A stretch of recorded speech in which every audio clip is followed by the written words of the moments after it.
ദൈവനാമത്തിന് മഹത്വമുണ്ടാകട്ടെ. ഈ പ്രഭാതത്തിലെ നമ്മുടെ ചിന്തയ്ക്കായി ലഭിച്ചിരിക്കുന്ന വേദഭാഗം 128 സങ്കീർത്തനത്തിൻ്റെ 2 വാക്യം. നിന്റെ കൈകളുടെ അധ്വാന ഫലം നീ തിന്നും, നീ ഭാഗ്യവാൻ, നിനക്ക് നന്മ വരും.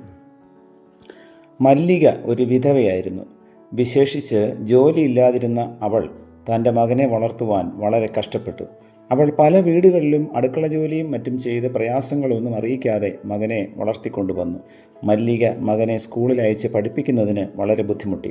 അവൻ്റെ എല്ലാ ആവശ്യങ്ങളും നിറവേറ്റുന്നതിന് അവൾ കഠിനാധ്വാനം ചെയ്തു. വളരും തോറും അവൻ്റെ ആവശ്യങ്ങൾ വർദ്ധിച്ചു വന്നു. അവൾ വളരെ കഷ്ടപ്പാടുകൾ സഹിച്ച് അതൊക്കെ നിർവഹിച്ചു കൊടുത്തു.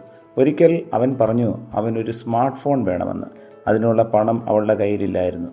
അതിനാൽ അടുത്ത മാസം ആവട്ടെ എന്ന് പറഞ്ഞ് 2-3 മാസങ്ങൾ നീട്ടി. അതിനുശേഷം അവൾ ഒരു ഫോൺ വാങ്ങി, വലിയ വിലയില്ലാത്ത ഒരു സ്മാർട്ട് ഫോൺ. എന്നാൽ അതവന് ഇഷ്ടപ്പെട്ടില്ല.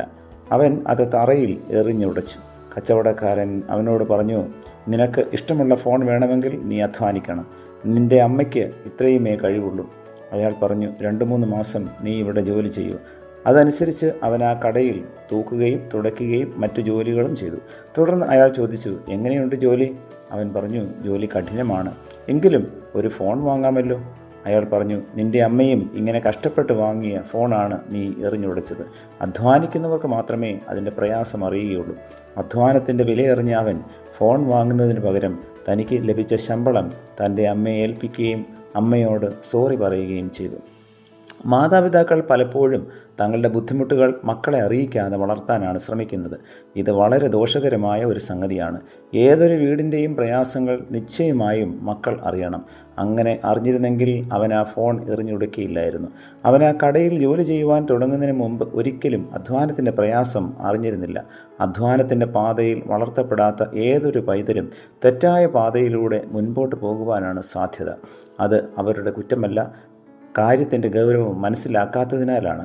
കുഞ്ഞുങ്ങളെ കൊണ്ട് അവർക്കാകാവുന്ന ജോലികൾ ചെയ്യിക്കുന്നത് ബാലവേലയല്ല, ഭാവിയിലേക്കുള്ള ട്രെയിനിങ് ആണ്. അധ്വാനത്തിൻ്റെ വിലയും മഹത്വവും മനസ്സിലാക്കി കുഞ്ഞുങ്ങൾ വളരുന്നതിന് അവസരം സൃഷ്ടിക്കുവാൻ മാതാപിതാക്കൾ ശ്രദ്ധിക്കേണ്ടതാണ്. അങ്ങനെ കുഞ്ഞുങ്ങളുടെ ഭാവി ശോഭനമാക്കുവാൻ നമുക്ക് ശ്രമിക്കാം. പ്രാർത്ഥിക്കാം. പ്രിയ കർത്താവേ, ലഭിച്ച വചനത്തിനായി നന്ദിയോടെ സ്തോത്രം. ഞങ്ങളുടെ തലമുറയെ കർത്താവിൽ അഭ്യസിപ്പിക്കുവാൻ തക്കവണ്ണം ഞങ്ങളെ അവിടുന്ന് സഹായിക്കണമേ. ജീവിതത്തിൽ അധ്വാനിക്കുന്നതിൻ്റെ മഹത്വവും അധ്വാനിക്കുന്നതിൻ്റെ പ്രതിഫലവും മനസ്സിലാക്കിക്കൊണ്ട് ലക്ഷ്യബോധത്തോടും ഗൗരവത്തോടും ജീവിപ്പാൻ പുതിയ തലമുറയെ അവിടുന്ന് സഹായിക്കണമേ. പുത്രൻ്റെ നാമത്തിൽ പ്രാർത്ഥന കേൾക്കണം പിതാവേ. ആമേൻ.